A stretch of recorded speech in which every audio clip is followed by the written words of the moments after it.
just lean. It's your boy D. I'm sorry. Tuning in a homeroom with smooth classes now in session.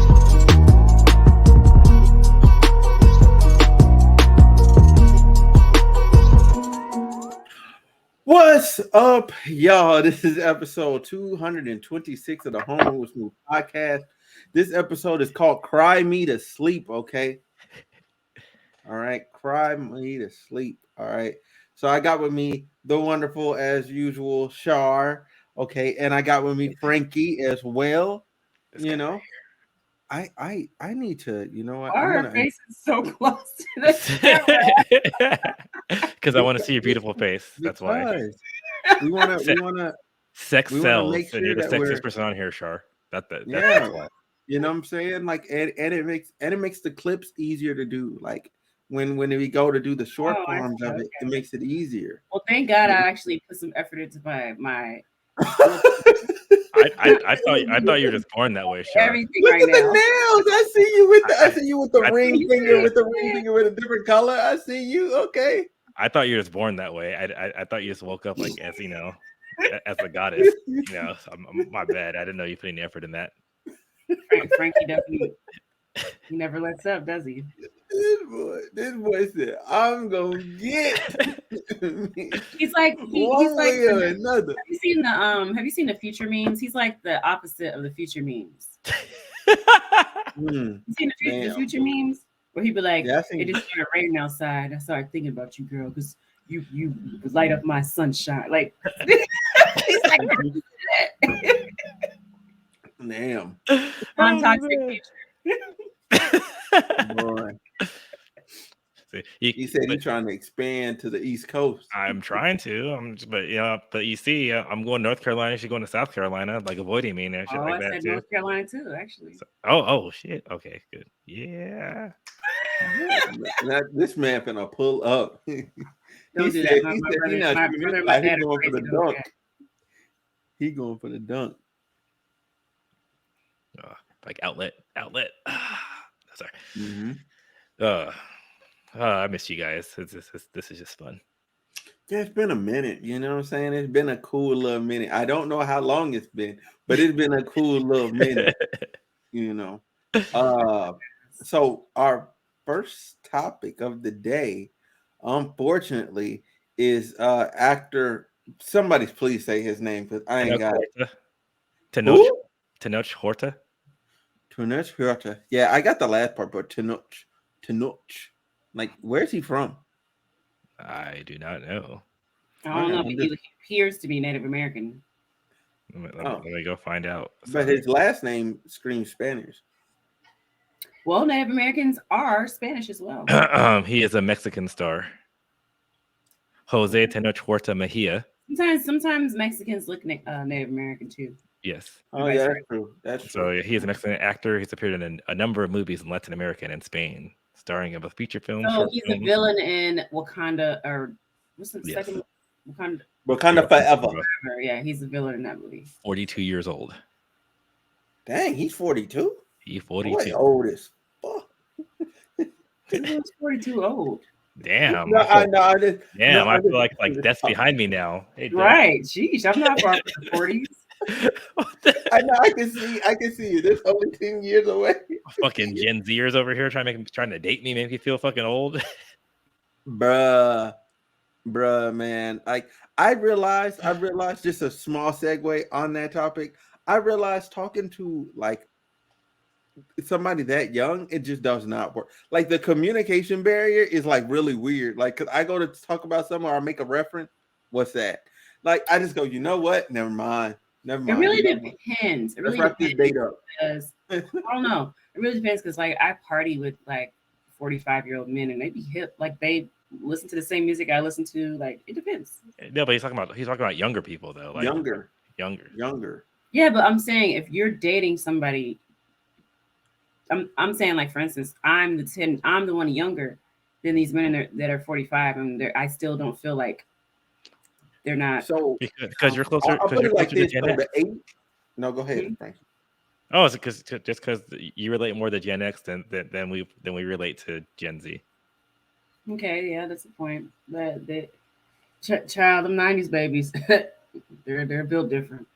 No, I'm a 90s Gen baby. Zers, We're that's what talking I'm about saying. those. Yeah, that's what I'm saying. The night before 90 babies. Those people are weird. Like once you get outside of like 96, it's I don't know who they are no more. I'll give 90 to 95. Anything past that, Yeah, that's the 96. 96, that's I it. The summer of 96 to be precise.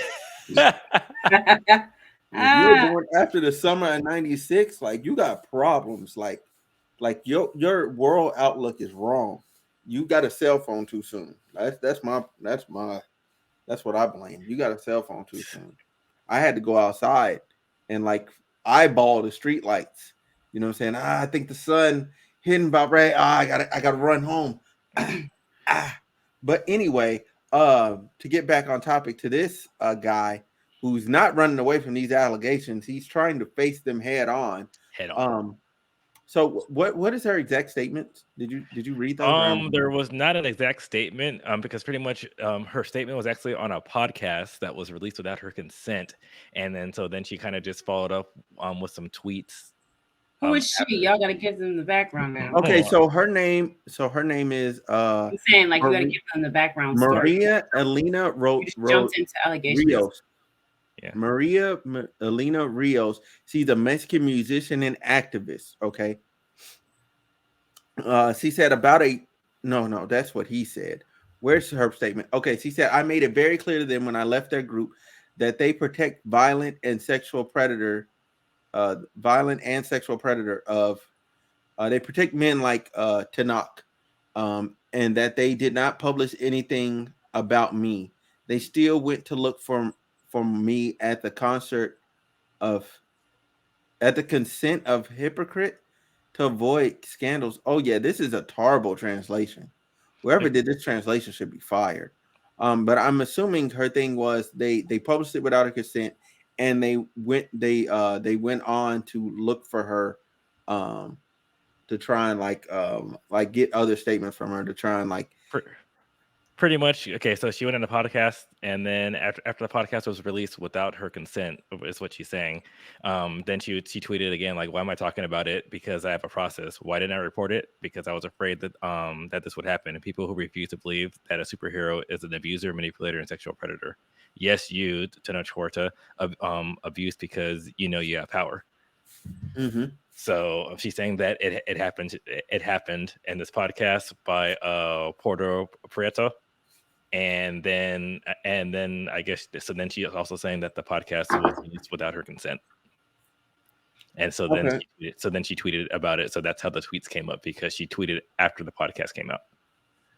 Okay, so Shar, the question I want to ask you as the woman here, because I can't really make any statements like affirming or denying what her allegations are.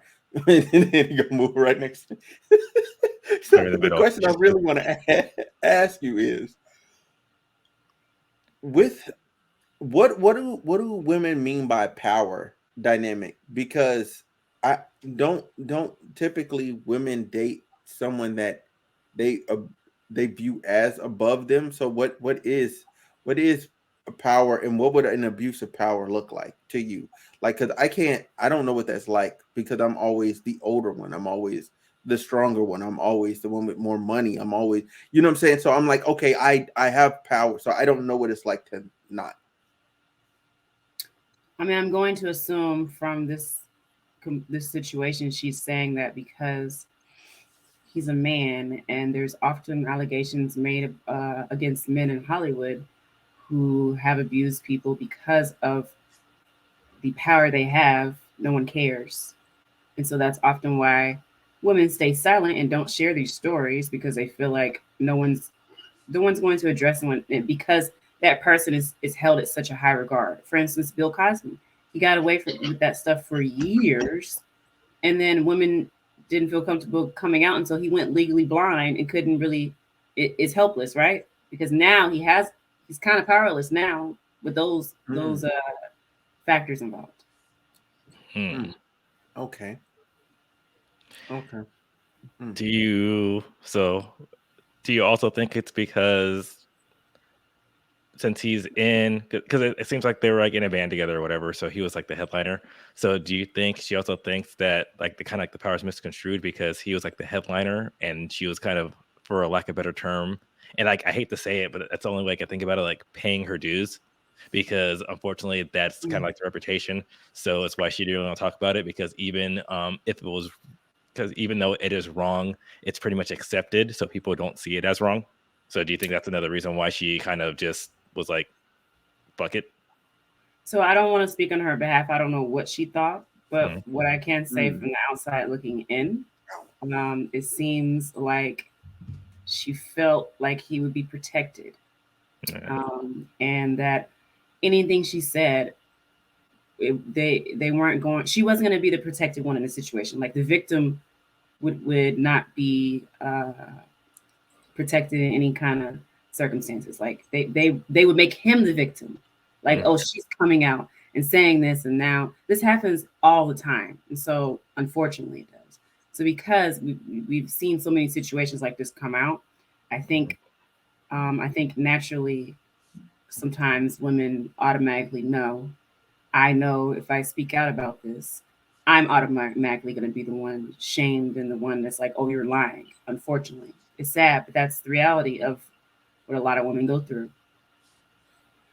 Okay. So are we? So is it now? Like, I guess for me, the place I'm at is like, okay, this man may be guilty of sad things, right? He may be guilty of sad things. Like, are we to treat him as he's innocent till proven guilty, or do we just treat him as he's guilty? Like, because that's where I guess I fall in these situations, is I'm like, I don't know what to actually do now that I've heard this. It's like, okay, I hear this now, and then it's now, what do we do with it? Because I can go, you know what? Okay, yeah, her story sounds absolutely plausible, which it does. It sounds absolutely plausible, but then it's like, now what? Because he's saying no, but what do we do? I always err into innocent to proving guilty. And I know it's not really and it sucks because when you deal with sensitive situations like this, well, especially when someone feels wronged, and this is everything, not just with sexual assault, but this one, because since of the nature of it, it is, it is very, very sensitive, because we want to be in a space where we automatically believe perceived victims, which we should, and give them more empathy and compassion. But that's the same respect that I feel like we have to give to the accuser as well, too, because if you want someone to blindly believe you, other people have to be a part of that too, to get that belief as well. It just sucks because one person is saying, and that's the thing, because the consequences are so much more dire, depending on where they're coming from. Because this person, for lack of a better term, they were robbed of their dignity, and you can't really get that back as well too, and sometimes physical harm and everything too on the other side. So the worst, so that's why we automatically want to go and help them out too, because that they at the time they're only robbed of their reputation, and even though it is hard to get it back, it is much easier to get that back than your dignity, your sanity, and how you feel. And I'm not saying either is right, but I think sometimes that's why we tend to go with the perceived victims, as we should give them that empathy. But it is kind of a hard tightrope as well to give both parties respect until something goes and says, hey, this is a dagger, if this is what happened. And unfortunately, with a lot of stuff like this, it is he said versus she said, and that's really what sucks about it too. But I think for me, it's kind of, and what I try to do, I try to give just both people just the respect and be empathetic, because I do know if someone came to me and accused me of something that I didn't do, I'd be fucking pissed as well too. But then I do know, like, if Shar came up and said, hey, this would happen to me, I'm gonna be pissed that happened to her as well too, and that's the thing. So I won't want people, because I know Shar would want it, and I want people to believe Shar everything that she's saying as well. But then also on the vice versa, if someone accused me of doing something that I know I didn't do, I'd want you guys to have my back no matter what as well too. So and it's kind of hard. It's easier when you're outside the situation. I will say that, to kind of look at a stance. but being in there, it is really hard. But that's just my soliloquy of saying, I don't know what we do. I think we have to give both parties respect and find out what comes out more. And unfortunately, it sucks with her because it seems like it came out not on her own accord. So it really, really sucks because now this came out because this happened beforehand. And now for us, because he's a Mexican star that we didn't know much about. Now he's in the MCU. He portrayed a villain, a popular villain / anti-hero that's going to come back now too. So now the one thing a lot of people are going to say is, why now? And that sucks because they're going to say, oh, you waited for him to go ahead and do this, not realizing that he was already popular and a bunch of other things as well. And now he's more of the global scale. And I don't want her to be tarnished, Maria. I don't want her to be tarnished about something that it seems that she didn't bring out on her own accord and making people think that she's gold digging. Because that's the one thing I hate when people are like, oh, why now? Why now? And unfortunately, there is not a time limit on how you feel and what happened to you, because she still had to go through that. And for lack of a better term, even if it's a huge misunderstanding, and they find it out, and it's like, well, okay, well, you guys were both drunk, blah, blah, blah, this and that. I don't care. People were impaired. She still had to go through that, and it still sucks for her. And she shouldn't have to go through that. And people shouldn't drag her through their mud because we can't invalidate how she feels. Yep. And we're going to clip that. Yep. I agree. That was very well put. It's good stuff. Shar, anything else you want to add? Nope. Okay. All right. All right. So that wraps up our daily dive into the MCU. Saying it looks like saying, hey, give us another year, and next year we're gonna have another allegation against somebody else. It looks like they're racking them up. Yeah, it's busy stones at this point.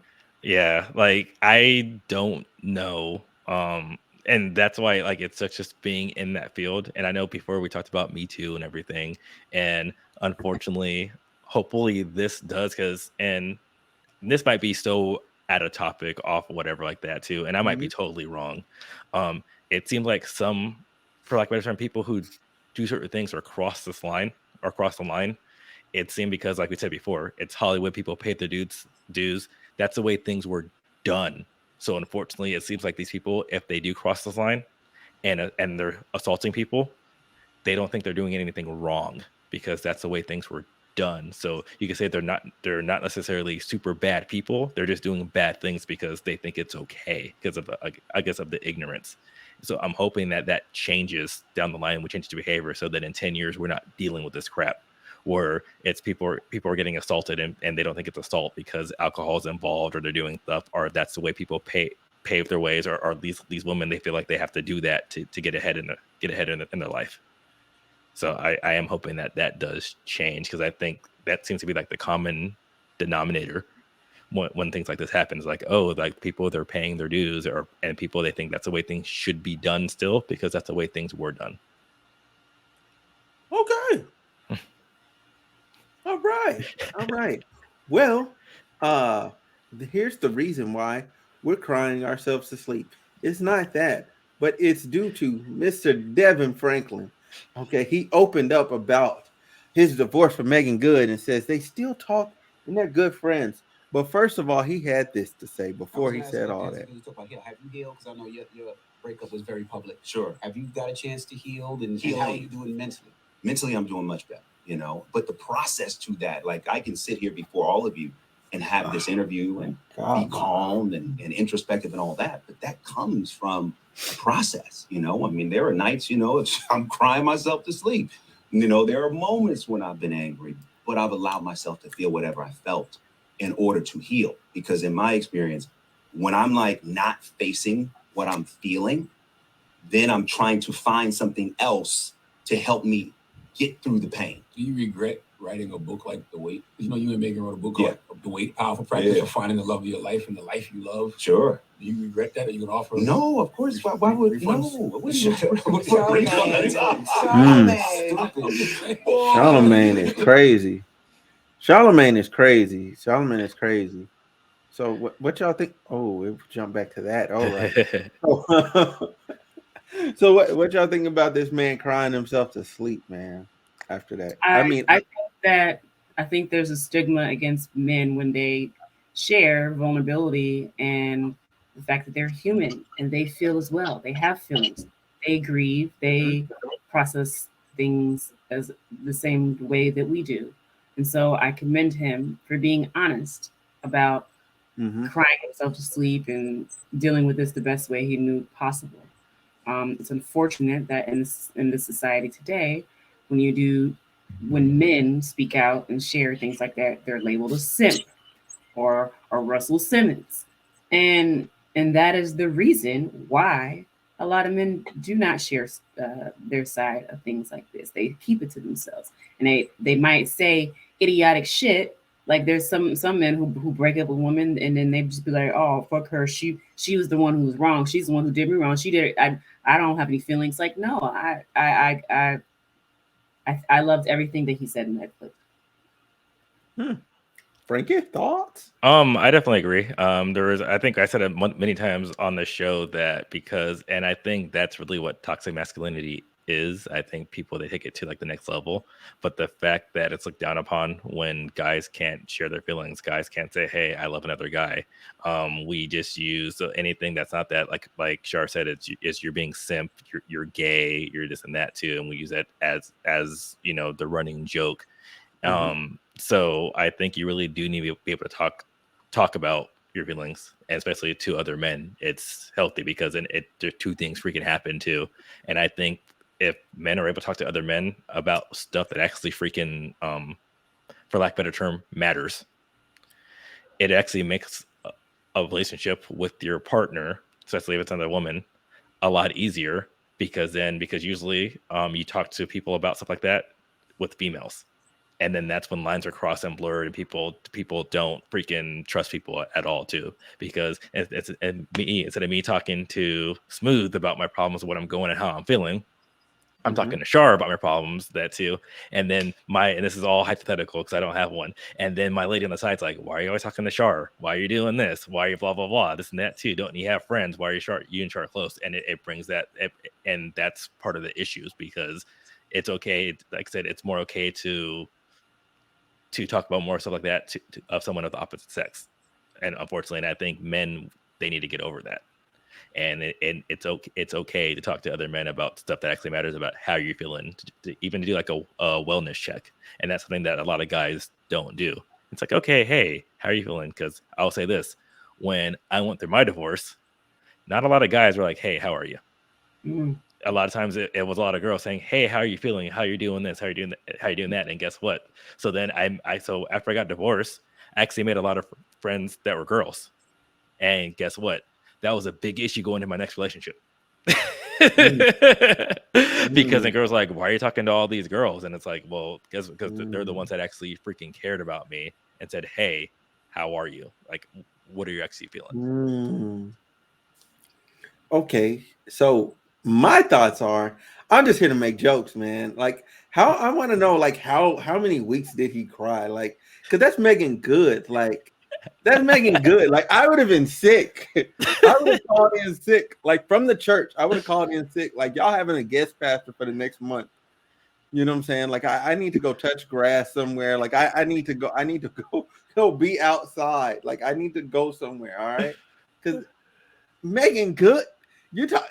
That's the thing. You're allowed to feel that way, and you're allowed to do all that stuff, and you're allowed to say, "Hey, I lost everything," but then you should have people to be like, "Hey, man, like, are you all right? Don't jump off this fucking building." Yeah, that's true. But like, I wonder if he cried during any sermons. Like, that's what I want to know. Like, was he just ever preaching and was just like, and people thought like, oh, it's the Lord upon him, and really he's just missing Megan. Like he like fake seen her in the crowd. Like, does he have in a moment? No, but seriously, yeah, no. No, I just wanted to get my jokes off. Like, y'all was being serious. I was like, dang. Well, you didn't give us a heads up that it was gonna be a joke. I was joking in the chat. Like, I was joking in the chat. Like, I thought y'all picked up on the tone, but y'all went so serious. I said, shit. It's gonna be everyone, guys. No. Well, no, like I said, like jokes like that, it is funny because I would say, like, if that was, it was me and Char, and Char left me, I'd be like, can't make it, guys. This will be homeroom with Smooth like this. But but yeah, and we're saying like you're allowed to feel that way, and you guys make fun of me, as long as things are. And I do want to add that from the bits and pieces that Meagan Good has come out and said, it sounds like she felt very trapped and like she couldn't be herself in that marriage. And I kind of, if you want to joke a little bit, yeah, I think that when we first found out that she married a pastor, everybody was like, a pastor, Meagan Good and a pastor? What? Right. Yeah, because of a lot. Right. That's what I'm talking about. Because so he was making her see the Lord. Already a shock to all of us, and it seemed like I don't want to sound bad for saying this, but it kind of seemed sometimes when certain women get with certain men, they will do things to align with their husband, but not because it's of interest. It's just because that is what they have to do, right? I can't say that I saw a change in her. I more so saw her doing things that she felt like she had to do as a pastor's wife. Right. And so I can imagine being that person and deep down inside knowing, and I'm basing this based off of the things she shared, deep down knowing this ain't who I really am. And then you get casted for a show that defies everything that a quote unquote pastor's wife is supposed to do.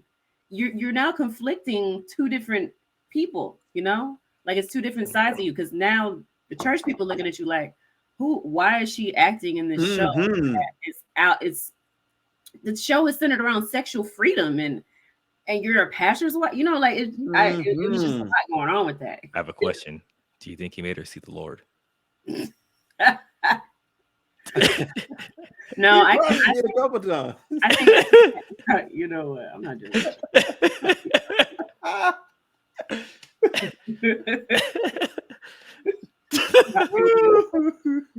She's praising the Lord for a whole nother reason. But oh my God. No, but like with what you were saying about her, like yes, like when I saw that too, I was like, this has to be her, you know what, let me clean up my image marriage. Because I'm like, there's no way Meagan Good, all you've done thus far is get with this man. Like it just doesn't. She's been a sex symbol since she was like 16, and now that's all, you know what I'm saying? That's all good. The D was. Damn. He made her see the Lord. He made her see the light. He made her see the light. The light. Yeah, when they came out with that book, like I'm not calling her a hypocrite or anything, but we was like, what? Meg? I mean, I know people can turn their life around, but I personally following, and I've been a fan of Meagan Good since she was a child. Like Eve's by You was one of my favorite movies, and I think Meagan Good was like, I don't know, 11 or 12 in that movie. So I've been following her for years. I love me some Meagan Good. Mm-hmm. Not saying that you can't turn your life around, you can't change. I just didn't ever feel like any of it was authentically her. I can see that because I could definitely see based on the roles that, and maybe she was typecasted too. Yeah. And but so she was typecasted, and then based off the interviews and everything like that too, I do see when you're like, oh, like it did seem like a preacher's wife was not, it was almost out of nowhere. So I definitely saw that. So when I first thought about it too, I'm like, damn, what does he have that I don't have? But besides, the book. So maybe I don't know. But I could see, especially based on what you say, where I've dated people too, and sometimes that's what they think they have to do. They go, and I almost think that they kind of sort of some people that I know that, and it's not even people that I date, friends that I see that date someone. I know they're loud math, independent, don't give a fuck, jokes around, stuff like that too, all the time, and like they're almost one of the guys. And then they get with somebody, and I'm like, what the fuck happened to you? Mm-hmm. Yeah. But it's like they're like, oh, like I'm like in a relationship mode, so this is what I have to do. And I'm like, no, and then like they're not happy. I'm like, and it's funny because then like they go out, and then I get the call, can you pick me up? I'm over at the gas lamp. I'm like, where the hell's your boyfriend? I don't want him to see me like this. I'm like, what? If you're going out with the girls, fucking, living it up, like he needs to know that that's you, and that he could trust you, and vice versa too, or else like you're not being yourself. But that's how my alter ego came out too. I do have an alter ego. Yeah, like and we can talk about this another day, but like y'all seen that Black China has turned her life around, and she got saved, and she canceled her OnlyFans, and I'm not saying that people can't change, but I get authentic from this new Black China. Like I feel like she's this new person, and she really has found herself, and she's changed. Well, and the thing is too, maybe she didn't change so much because maybe the OnlyFans, it wasn't really her. She was just doing what she needed to do to get ahead. And I know sometimes people do that. But I can tell you, I've watched interviews with her, and because I was very. I'm not saying like all of Black it. China was a huge transformation, so I was just very invested in her story. Yeah. So I watched a few interviews, and she definitely, you can tell that she really did. Yes, she was doing what she had to do, but she also, that's the way she was raised. Her mother is insane and extremely toxic. So her mother raised her to be that way, and so her mother was busting it open on IG just like an hour ago. No, but that's what I mean, because I think even though like that's what she was doing, I think she was more towards where she is now than all the way on the other side. That's what I mean. I disagree. So. From the interviews I've watched, she didn't know that what she was doing. Almost everybody knows right from wrong, but her mother is like. I don't want to say no. I totally get what you're saying, Char. I'll say the word. Her mother is like an open hole. Like I get that. No, but what I'm saying is I'm not saying that. I'm saying she was closer to where she was now than people give her credit for. That's all I'm saying, because I don't think she was so far on the other side.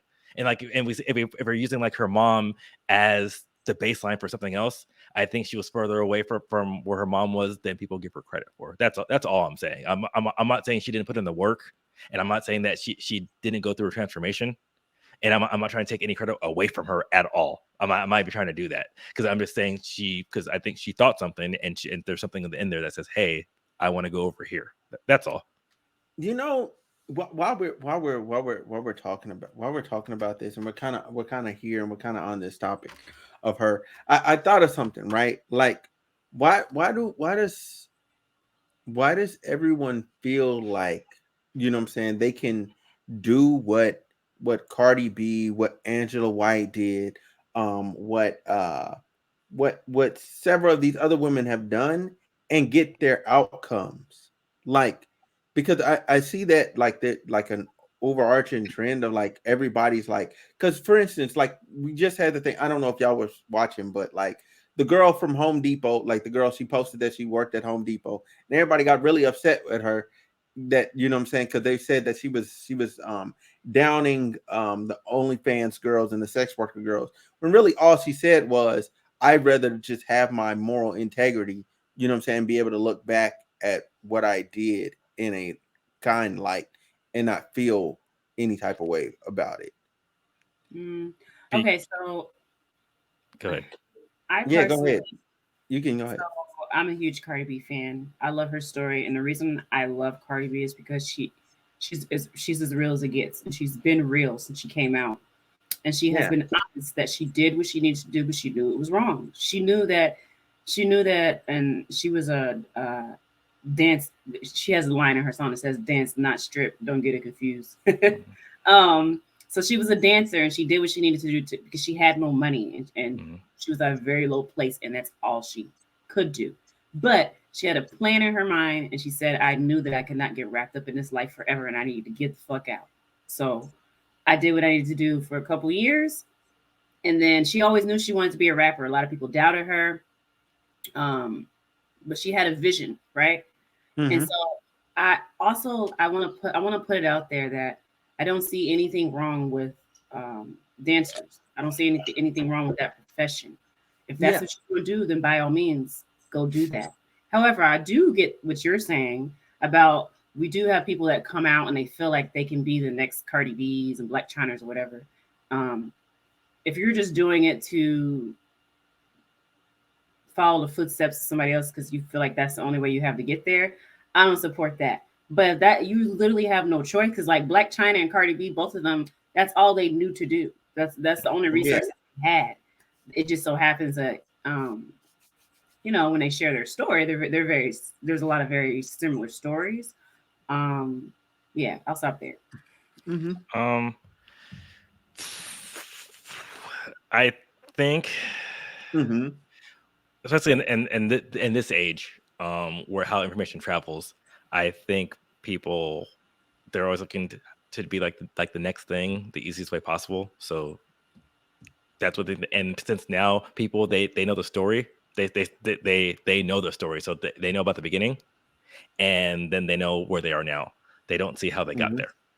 So, and I think that's the reason why people always say, "Hey, I could do it too," because they're not realizing the work these people put in, and whether it was and for lack of a better term, they don't know the grind. Yes, that they put in, and for I guess for a better term, they don't know the grind they put in their first profession. They don't know how much when they got their bag in their first profession, how much they had to save up for it. And then invest all the resources into their new profession. People don't see that. They just see, dancer, rapper. That's what they see. So, and that's why they think that, hey, I could do it too. Because I do see it a lot of kids, and Smooth, you've seen it like with podcasting. A lot of people are like, oh, I could do it. I talk, and that's what people say. They're like, I could talk in front of a microphone and then throw it out there too. And that's what kids they do. Oh, I could do a YouTube channel. I could do this, and they don't know about clipping. They don't know about the algorithm. They don't know about editing. They don't know about sound engineering. Public speaking. A lot of stuff so they just think, hey, I could do it. And I think that's the reason why everybody thinks they could do it, because they don't know about the grind. They know that, hey, this person's doing this, and this is where they're at. And I think that's the reason why a lot of people say, hey, I could be this person. I could be the next other person. Back to the original one, I think you were going. Unfortunately, the other time where you talked about the person saying, hey, I want to keep my moral integrity. Unfortunately, there's people, no matter what you do, people will agree or disagree.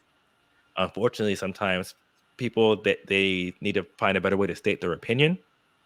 And the other time is, no matter what you say, people they think that you're shitting on something else too. And I think that's the other way it comes out too. And so when we're saying, oh, hey, like you can't do that, someone's like, oh, you're shitting on my dreams.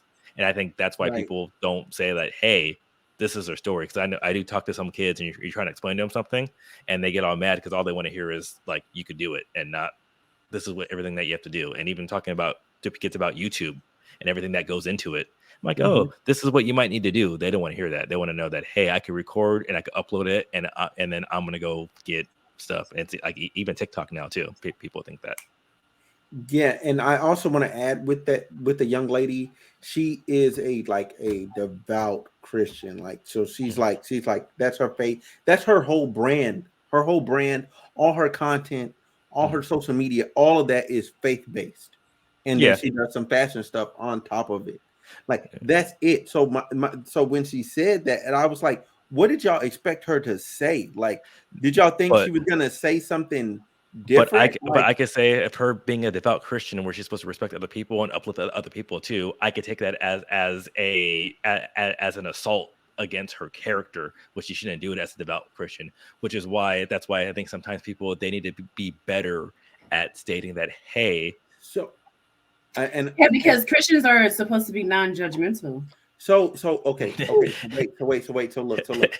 I prefaced this. I asked this, but there's a lot of, I guess, clarification work I need to do. So I'm gonna try and do this really fast.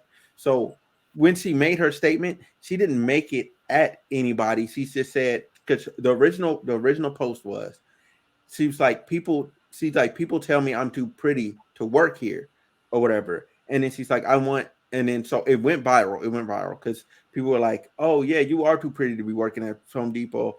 And you know what I'm saying? And then other websites, Daily Loud, they asked, should she quit Home Depot and start an OnlyFans? And that's what got people into talking that mode about her post. She didn't add that connotation. She was just saying that people tell her that she's too pretty to work there. And she went on to say, underneath the picture, what she went on to say, which Daily Loud left out of context, was that she was like, I want little girls to know that you can be pretty and still work a regular job. Like, you don't have to go do other things. You can work a regular job and work your way through school. Like, that's still an option. Like, she was trying to speak for the other side, like, but she never brought that other stuff up. She was like, hey, you can still do this and be pretty, you know. And then Daily Loud and academics fueled the other side, and then it became this whole powder keg of people talking bad about her. And I didn't make it any better because I made a post because there was like this there was a stripper that was saying that she was that was basically like saying that she was down in sex worker girls or whatever. And I took her page, I took a screenshot of her page, and I took a screenshot of the other girl's page. I was like, imagine being like ass naked on the internet and you have half the following of a girl that's holding up her Bible. I said, and that's pretty much it. That's what I said. But yeah, that's the context for how that got out of control. It wasn't her fault. I just wanted to leave it there. Like, I just wanted to say that because I don't think that was fair to her to say. Then where did that moral integrity thing come in from?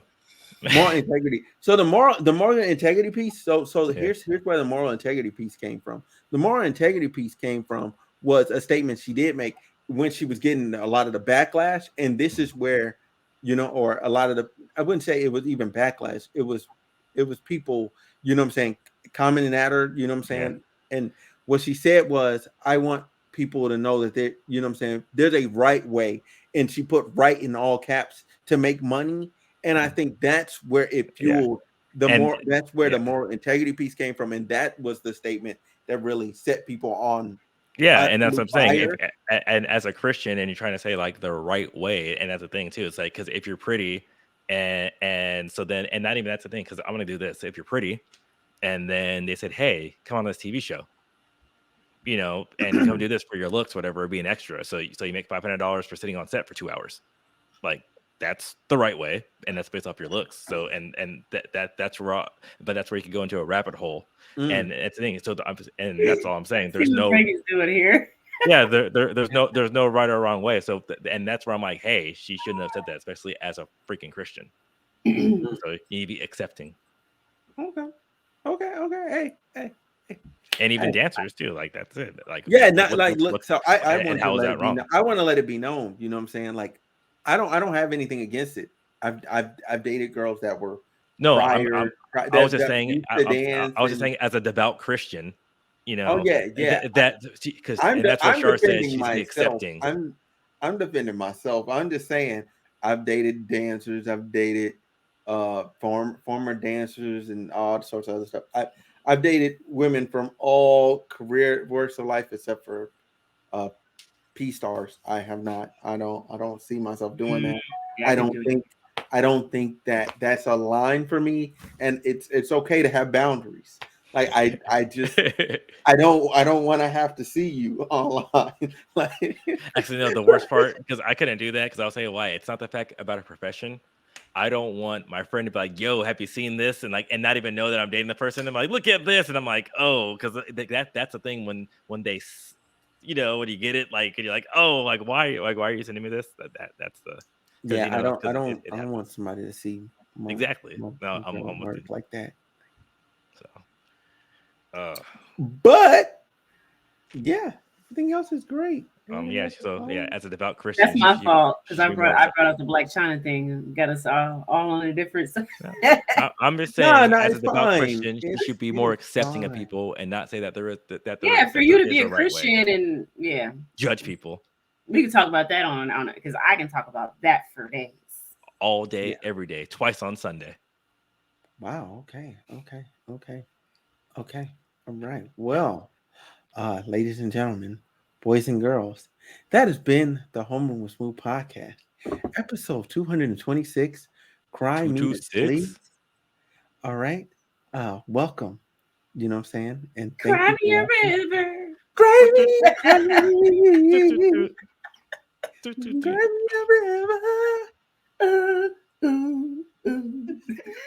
If you know, you know.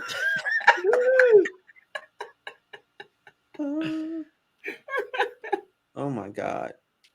But yeah. No. We up out of here. Thank y'all so much for watching. You better subscribe. And I'm out.